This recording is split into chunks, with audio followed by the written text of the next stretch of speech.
Wellington Barros chegando por aqui. O Barros, eu quero saber o seguinte: o Bessias é o cara agora, Barros? Já está definido, está escolhido pelo Lula, Barros? Pois é, Pitoli, o Jorge Messias foi indicado pelo presidente Lula para a vaga ocupada, que era ocupada pelo Luiz Roberto Barroso, ficou aberta por conta da aposentadoria do ministro. A informação foi confirmada ontem pelo Palácio do Planalto.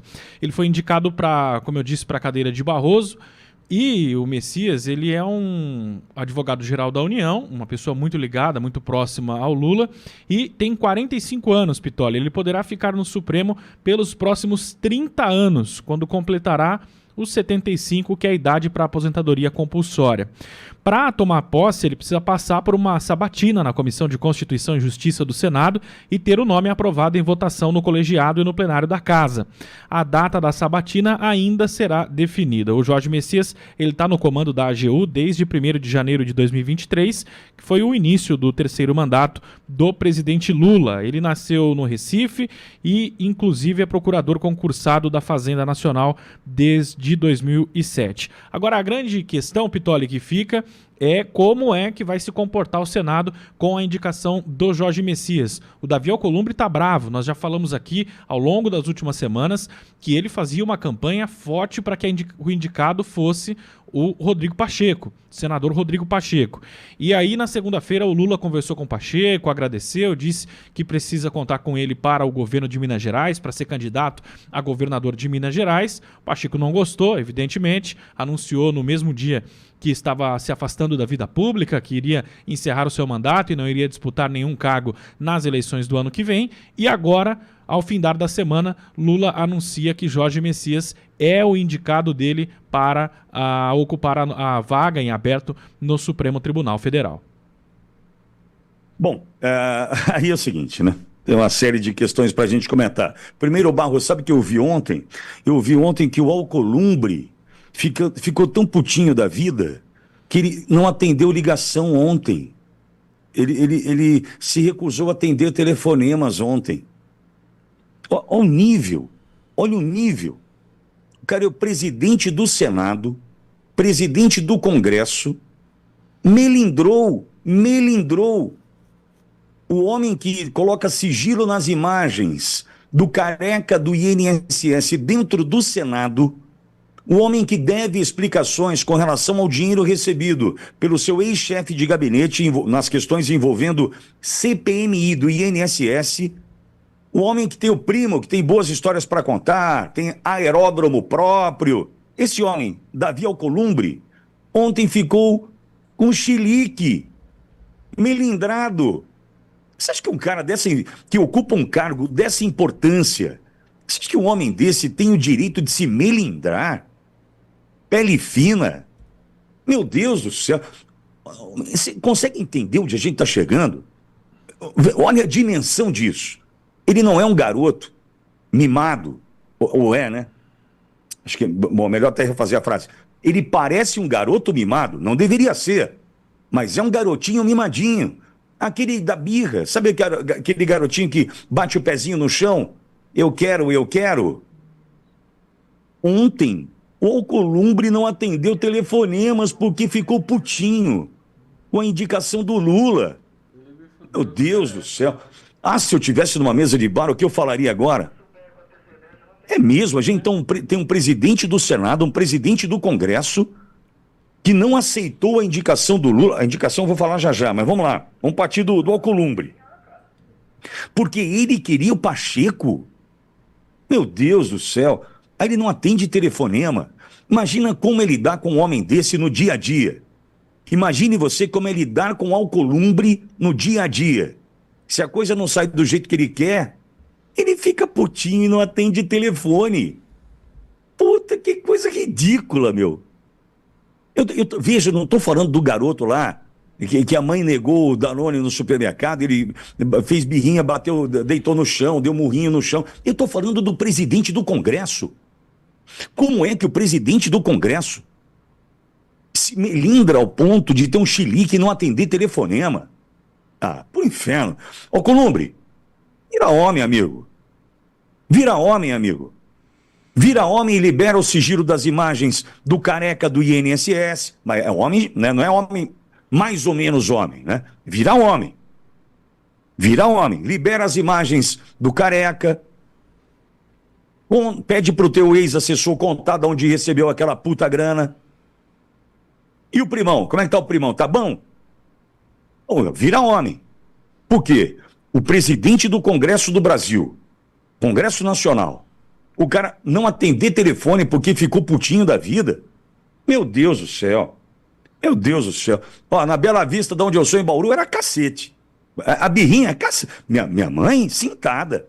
É a espada de São Jorge, amigo, em cima da geladeira. Lembra da espada de São Jorge? Em cima da geladeira.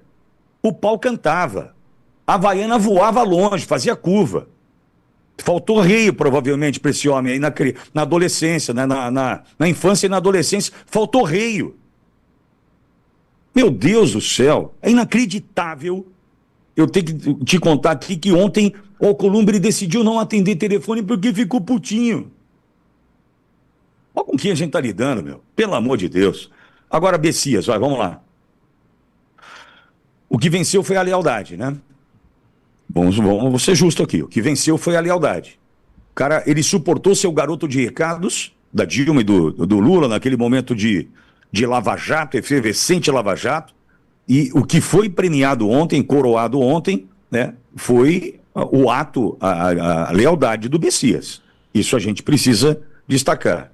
Precisa destacar também que a escolha de Lula vai exatamente ao ponto que o Wellington Barros tratou há pouco, com relação à permanência de Bessias na casa.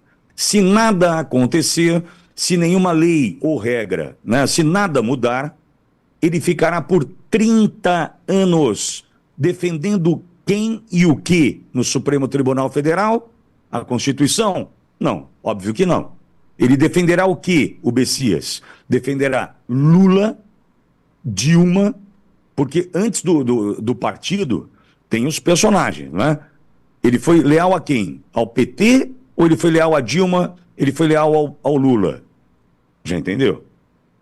Então ele vai defender os interesses de quem? Então olha o que Lula consegue.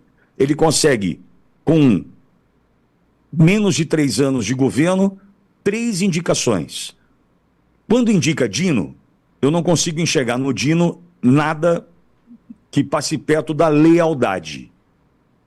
Dino eu não consigo ver como um homem leal. Eu não consigo ver, a minha opinião. Dino não é um homem leal. Ao meu ver, opinião eu posso ter. Ok? Então, por quê? Porque eu entendo que Dino pode, supostamente, provavelmente, hipoteticamente, todos os termos que eles gostam de usar e me protegem, Dino pode ter, inclusive, usado a questão das imagens do Ministério da Justiça e Segurança Pública que sumiram para conseguir essa vaga no Supremo Tribunal Federal, dentre outras práticas, ao meu ver, supostamente, hipoteticamente, provavelmente, não tão republicanas assim. Então eu não consigo ver no Dino um homem de Lula dentro do Supremo. Embora seja comunista, embora tenha defendido os interesses, por exemplo, com relação à questão envolvendo as emendas. Mas não vejo ali um homem forte de Lula em Dino. Eu vejo um homem forte da causa, do comunismo, que luta contra os nossos valores e princípios, mas, ao mesmo tempo, Lula já consegue emplacar 2 soldados de toda hora. Quem é? Zanin, seu advogado, e agora o Bessias. Então, Lula consegue colocar 2 jovens, porque Zanin tem quase 30 anos de casa também, pela frente. Eu acho que são 25. Ô Barros, confirma para mim, por gentileza, a idade do Zanin. Eu acho que tem 48 50 anos. Hã? 50 anos. Ele é de 15 de novembro de 75. Então ele tem 25 anos de casa anos pela frente. 25 anos.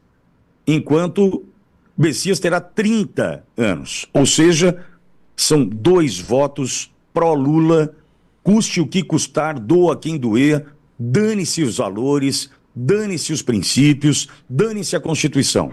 O que Lula conseguiu foi isso, E o que Messias conseguiu, né, foi provar que essa lealdade lhe dá hoje a oportunidade de sentar em uma das 11 cadeiras mais poderosas do Brasil.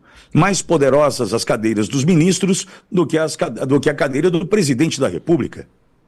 Ah, como assim, Pitório? Foi simples, meu. Imagine você que Bolsonaro foi presidente da República e não conseguiu governar porque o Supremo não deixou. Então, é ou não é uma cadeira mais poderosa do que a cadeira de presidente da República? Eu não tenho dúvida. Então, vai sentar nessa cadeira um que foi premiado pela sua lealdade. Com relação ao Senado, vai passar? Vai. Ué, não passou o Gonê? Gonê não passou? Passou. Então vai passar. Não tenho, mas eu não tenho nenhuma sombra de dúvidas. Sabe por quê? Porque, se preciso for, primeiro tem chantagem, né? Tem as ameaças, isso vai rolar. Tem dinheiro, bastante dinheiro. Dinheiro que não precisa ser de emenda. Dinheiro que você não precisa nem saber que existe. Dinheiro, por exemplo, que pode vir da Venezuela. Entendeu? Então, esse dinheiro a gente não sabe nem de onde vem, nem para onde vai. Né? Para o bolso do senador A, do senador B, para investir no convencimento daquele ou daquele outro. É só uma questão de se acertarem. Porque vai passar. Não tem a menor sombra de dúvidas que vai dar tudo certo. Tudo certo. Tem um outro ponto para fechar meu comentário. Como fica a situação dos evangélicos agora? Porque o André Mendonça disse que vai defender a candidatura do Messias.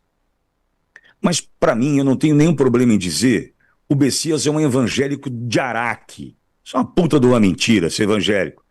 Como é que eu sou evangélico e defendo um homem como Lula, que é a favor do aborto, da legalização das drogas, que é corrupto? Condenado foi, né?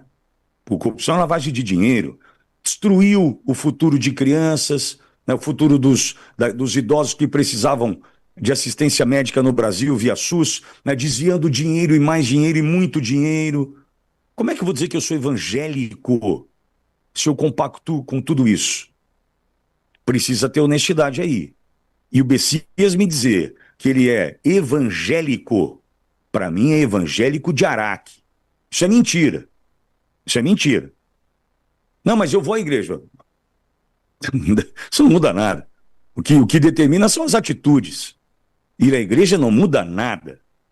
Ir à igreja não significa que você é melhor ou pior do que ninguém.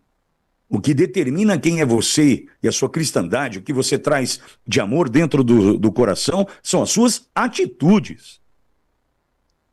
E a atitude do Messias, para mim, fica nítida quando ele defende Lula. Defende um ex-presidiário, corrupto, a favor do aborto, que é contra a família, contra os valores da pátria. Isso é ser evangélico? Então, veja, essa definição, ele é evangélico.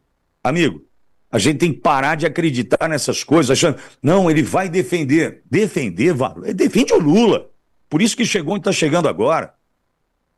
Ele não, ele defende os valores cristãos. Então ele tinha que olhar para o Lula e falar, por que você roubou? Por que você é a favor do aborto? E não defendeu o Lula. Então, amigo, essa história de ser evangélico, os evangélicos vão ter que se entender com essa história, porque, para mim, isso é evangélico de Araque. De Araque. Isso é uma puta de uma mentira.